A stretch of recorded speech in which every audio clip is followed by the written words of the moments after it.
I'm back with a rhythm game where girls kiss. Alright, so right before I get into the game, let's just talk about how stacked everything behind and in this game is. Like, the game dev team right now has K Eternal and Tarnook behind it. K Eternal is one of the charters for Archaea. They've worked on Pump It Up Infinity and Neon FM. They're both arcade games. And then you also have Tarnook on this game, who is a charter for NOISH making insane mod charts. They also charted for Archaea back then as well. Like, they're the ones behind one of the April Fool's charts on Archaea. So you know it's going to be an insane game. The game has songs by Camellia, Kobaro, Etia.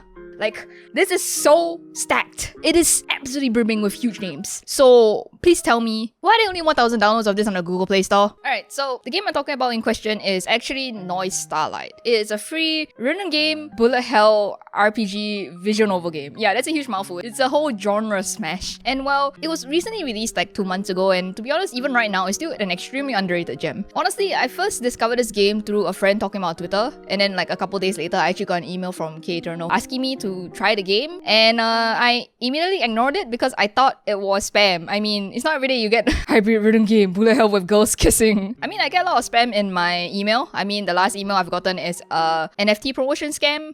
Yep. Alright, so that's enough talking. Let me just show off the game. I may be kind of stupid because when I first saw the starting splash screen, I thought all these down here was just images. They're actually buttons. I didn't know they had a Discord server that you can access through tapping this. So, alright, so I'll go through the tutorial of the game real quick. The gameplay, it's not simple at all. It is a huge mixture of a rhythm game and a bullet hell. So in gameplay, you have the bottom section where you have 4 buttons to press. This is for the rhythm game sections of the game. There's the typical 4 key, you have the hold notes, and then you also have slide notes, and there are flick notes.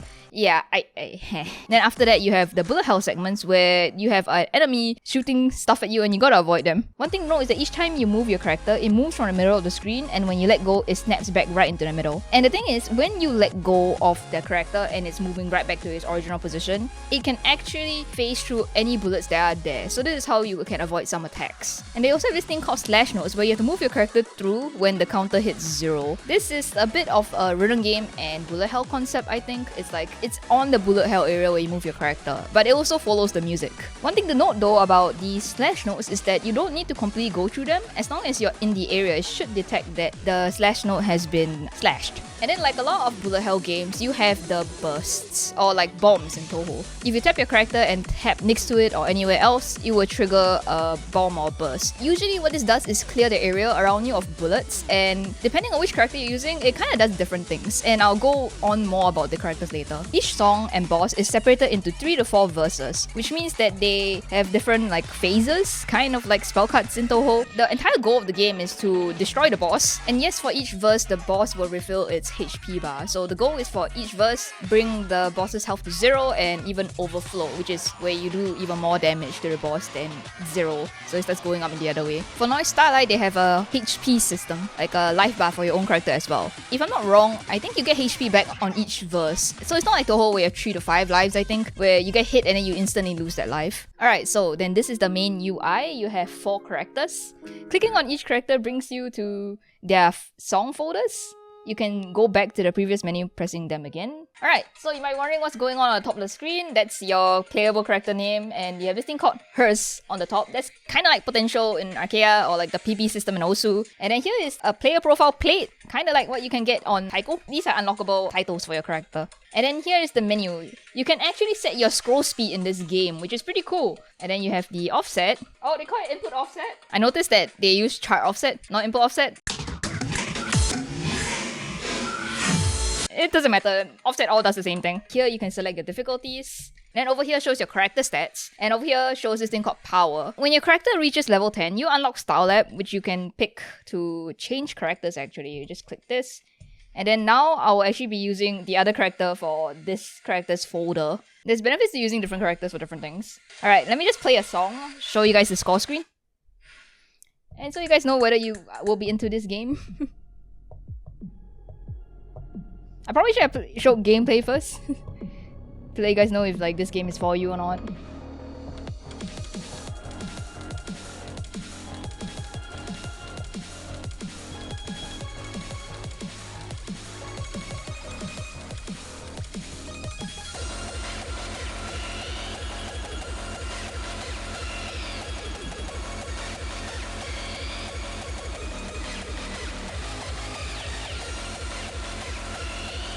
This game is very different from like a normal rhythm game. It's a lot more like chart learning and like multitasking when you play this game.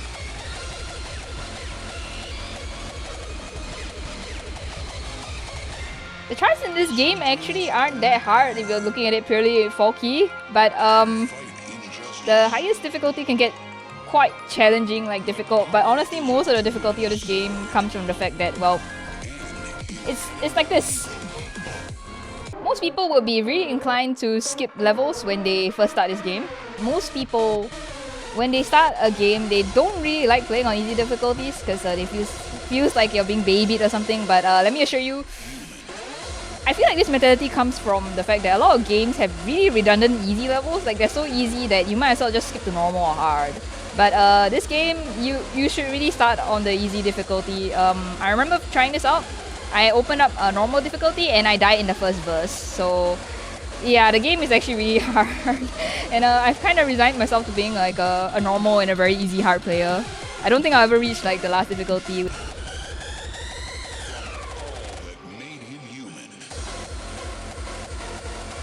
I got hit. Thanks for burst.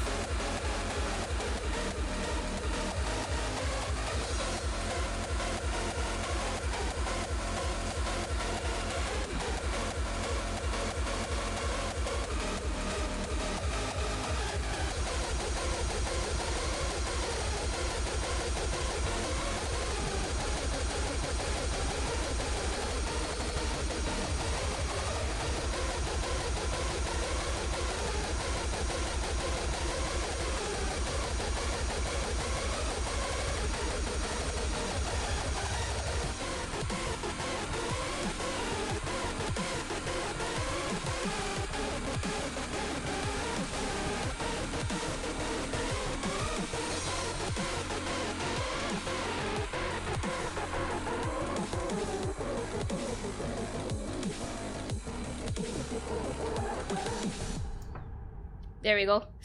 Ooh. Right. I don't know if you guys can see, but those circles up there, they actually mean something. Green circle means you cleared the verse. Silver star means that you've gotten a full combo. Gold star means you got a perfect full combo. A grey circle means you failed that verse. Alright, so at the end screen here, you can see your score. TP here is just a calculation of how many star radians you managed to get. And the bottom here shows your performances for each verse. It also shows your previous best. Alright. And then here you have your character, you have the style levels, and then the character levels. You also get items from completing songs, and you can use these for stuff later that I'll explain. Oh man, this game gets really complicated.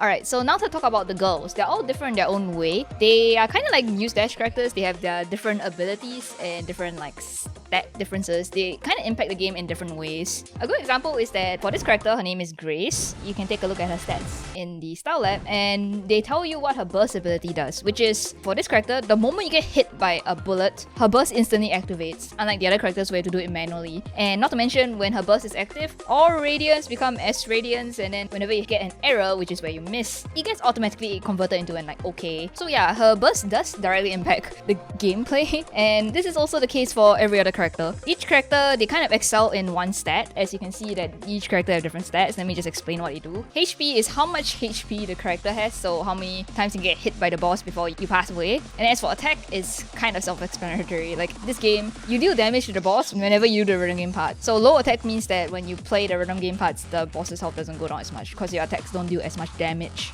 As for tech, this one is a little interesting. It has to do with timing windows. The better a character's tech is, the more lenient the timing windows are. This is, from a rhythm game standpoint, kind of like a strange thing, but this also lets people kind of customize the experience because you can actually kind of upgrade and play around with stats, and different characters have different stats, so you can be a really weird masochist with like very low HP and very low tech, so you're playing with like very little HP, then the tightest timing windows possible kind of deal. It's really interesting. And SPC, I think that refers to special. It has to do with how much damage your OKs deal to the boss and how much effect your noise bursts have. Yeah, those bursts or bombs, they're called noise bursts. And then also there's this other thing called style, which is, well, basically different looks of the characters. They also have different stats. So think of like different partners in Archaea as well. It's just a lot to take in with all the stats and stuff. This is the RPG part of the game which I had the most difficulty understanding, and it was a complete shock when I tried playing the game because I knew about a bullet hell, I knew about a run game, I knew about a VN, but I didn't know it was part RPG as well. The whole RPG build thing is something I'm not really a fan of, but I can see how people be fans of it considering that they're really strange builds that you can play the game with. Right, there's also other things you can do in the Style Lab. Right now in this version of the game, there's no button showing where the upgrade or ignite button is, but there's supposed to be a button for upgrading the stats. When you level up enough, you can upgrade stats. And then there's also the ignition button, which is basically, think of Awakening in Archaea, where it will use the items you actually get at the end of each song to awaken, or well, ignite then, the ignition button, yeah? It basically raises each character's level cap from 10 to 20. You also can refund stat points if you have the items under respect. Yeah, you can see that I need more of this item if I want to be able to refund my upgrade stats to use them in other areas. And you can see how many items you have here with the item button. Then now for the most important part of the game. Power. In the game is abbreviated as PW, but each boss has a power stat and each girl has their own power stat. So be sure that you have enough power to fight a boss, because if you don't, like for example, I'm gonna try doing this. You can see there's the exclamation mark at where the portrait of the girl and the boss is. It just means that you don't have enough power to fight this boss. It's a very convoluted way of the game telling you, hey, you should probably not play this and get better first. Because the thing is that even if you didn't manage to clear the song, but you have a character with way lower power than the boss, you end up getting an F no matter what. So yeah. Alright, that's a lot of info dumping. Alright, now so let me just talk about, is the game free? Yes, it's free. Although there's a couple of things you need to know when it comes to this game. So the game is free, you can play through the entire story for free. But note that when you are a free to play player, there will be ads. I noticed I would get an ad whenever I failed a song, or like after completing like 3-4 songs in a row. And now the other thing that might piss off people watching this video is that there's an energy system. Only if you're free to play. If you pay for the game, you don't have the energy restriction. This comes in the currency coins. So basically, this is the game's like energy currency system. Each time you play a difficulty that's higher than easy, you have to spend a coin to play. Usually these are the bronze coins, which is the free to play player currency. You get a max of 8 coins a day, and I think they refill every like few hours. So there's like 3 tiers of coins. You have the bronze, you have the silver, and the gold. Gold coins has more perks. You don't really need gold coins, but I think, if I'm not wrong, you also need coins when you're doing like event folders or challenge stuff, I think. I can't remember. But yeah, the whole coins thing might annoy you, and yeah, I understand. But the game ultimately is free. Well, if you want to get rid of that coin system and the ads, they have these things called club passes. And this is a pass for each of the girls' folder. They're all separate, so if you buy for one girl, you only get like free reign on one folder. You have a choice of a 30-day sub of like $150, or you can just buy it outright and own it forever for like $4 to $5. The choice is obvious. But yes, overall, if you want to experience and enjoy the full game, is about $18 to $20 because you'll be buying all 4 passes. And to be honest, I know this is the kind of thing that people be like, whoa, it's a mobile game, that's expensive. Have you played Genshin Impact? All I can say is that you get a lot of content with the passes, and if you want to enjoy this game the most, I recommend the Club Pass. You can just ignore the VIP Pass. I mean, just look at the prices here. It's not insane, but these VIP passes are purely just there for people to support the developers. It's like a donate button, I guess. If you buy a VIP pass, you do get a few more extra perks, but just buy the Club Pass. You really don't need like the VIP pass just to unlock all the overload difficulties. You probably can't even play them anyway. Alright, so now for the last aspect of this game, the story, which is the VN part of the game. If you go from the play menu to the story menu, you'll be greeted with this screen, and you get to choose story or the map here, which I don't really get the point of why there are 2 different buttons. You can just toggle through this 2 here. Like, this is the map, this is the story, the same thing. Alright, so the basic breakdown of the story is that you are a producer who is in a wheelchair, who is a girl who is also gay, managing an idol group which is full of 4 girls who are all gay. The gay girls fight these things called noise beasts with the power of noise, I think. I'm sorry, we're getting the story completely wrong. But this is the most I managed to understand in like from chapter 0 and 1. I haven't reached chapter 2 yet. Yeah, so everyone's gay. You get a dialogue option to say that you're gay. That's the basic plot line. That's why all the enemies you fight are like different beasts. They are the Noisz beasts? I think there's a lot of mystery going on in the story. I mean, I have a lot of questions like, where are the Noisz beasts from? Why do these idol girls have powers? Aren't they supposed to be a pop group singing together? You are an accountant in a wheelchair. How are you suddenly a producer of an idol group? So that's the basic plotline. The writing style of the game can quite vary. Chapter 0 was an absolute rollercoaster, and I think this is because they were actually trying to keep you up to date with what happened in the original Noisz game. This is a Steam game. There's also bullet hell. It's not so much on a rhythm side. It's like what you think of Crypt of the Necrodancer. And also sometimes the dialogue can feel like you're reading a Discord conversation, and you know what? I kind of live for that shit. It's actually quite funny. Some people might be super turned off by that style of writing though. And yeah, I'm actually quite curious to see where the story goes, and I love story games. Alright, now for my extra thoughts and closing stuff. The game is fun. It's actually fun. It's just very different from my actual rhythm game experience. It feels more like a bullet hell. Not because the game is full of bullet hell, I mean it is, but there's a lot of chart learning. This is not the game that you can come into and expect to sight read. You will be stuck on the easy, normal difficulty for very long, and hell, I still suck at the game. And not to mention the fact that this game is actually thumb friendly. It's meant to be played on the phone. So I think this is the perfect candidate of a game that you would have sitting on a bus. You don't even need to flip your screen around. It's a portrait game, and then you just use 2 thumbs to get through the levels and then read the story as it goes on. And it doesn't need to be a game that you need to invest a lot of time into. And then that's how they slowly suck you in, and when it gets hard enough, you're actually forced to put down your phone on the table and play, because the overload levels and even like some of the hard levels, you already have to use more than 2 fingers. So that is something to know. It's not purely a thumb game, which is a bit unfortunate, but the game is difficult.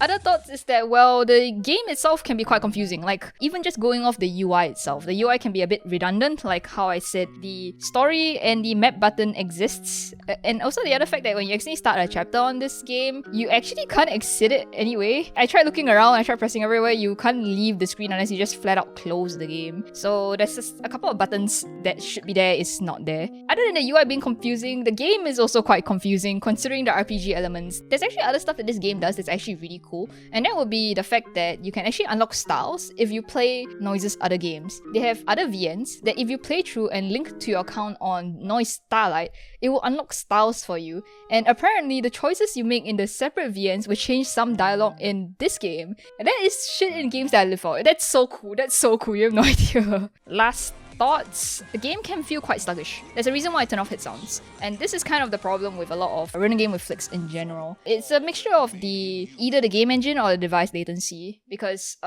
shit. You know what? I'll just explain this in why I hate flicks video that's probably going to be coming out in 1-2 months. Flicks are very difficult to pull off, and unfortunately this is a game that did not manage to pull it off perfectly. Not that their charting is bad or whatever, it's just that you are kind of forced to turn off hit sounds. Because if you leave them on, even with offset turned on, the game will start feeling sluggish due to just audio latency. It's weird that I sliced through this flash note and the sound only plays 50 milliseconds later, I can tell. And the very last nitpick I have is that I wish that the character name that you can set was longer, because you know me, your girl downloaded the game and the first thing she did was try to name the character Gay Hikari, but it was too long, so I guess Gayikari will do.